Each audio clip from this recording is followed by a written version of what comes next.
ಬೆಳಗಾವಿಯಲ್ಲಿ ಕಾಂಗ್ರೆಸ್ ಕಾರ್ಯಕರ್ತರನ್ನು ವಶಕ್ಕೆ ಪಡೆದ ಪೊಲೀಸರು.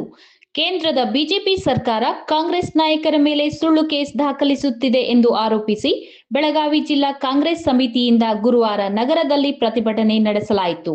ಈ ವೇಳೆ ಬಿಜೆಪಿ ಕಚೇರಿಗೆ ಮುತ್ತಿಗೆ ಹಾಕಲು ಪ್ರಯತ್ನಿಸಿದ ಕಾರ್ಯಕರ್ತರನ್ನು ಪೊಲೀಸರು ವಶಕ್ಕೆ ಪಡೆದರು. ನಗರದ ಕಾಂಗ್ರೆಸ್ ಕಚೇರಿಯಿಂದ ಆರಂಭವಾದ ಪ್ರತಿಭಟನೆ ಮೆರವಣಿಗೆಯಲ್ಲಿ ಬಿಜೆಪಿ ನಾಯಕರ ವಿರುದ್ಧ ಘೋಷಣೆ ಕೂಗಲಾಯಿತು. ಧರ್ಮನಾಥ್ ವೃತ್ತದ ಬಳಿ ಬಿಜೆಪಿ ಕಚೇರಿಗೆ ಮುತ್ತಿಗೆ ಹಾಕಲು ಯತ್ನಿಸಿದಾಗ ಕಾಂಗ್ರೆಸ್ ಮುಖಂಡರಾದ ರಾಹುಲ್ ಜಾರಕಿಹೊಳಿ, ಮೃಣಾಲ್ ಹೆಬ್ಬಾಳ್ಕರ್ ಸೇರಿದಂತೆ ಇತರ ಪ್ರತಿಭಟನಾಕಾರರನ್ನು ಪೊಲೀಸರು ವಶಕ್ಕೆ ಪಡೆದರು.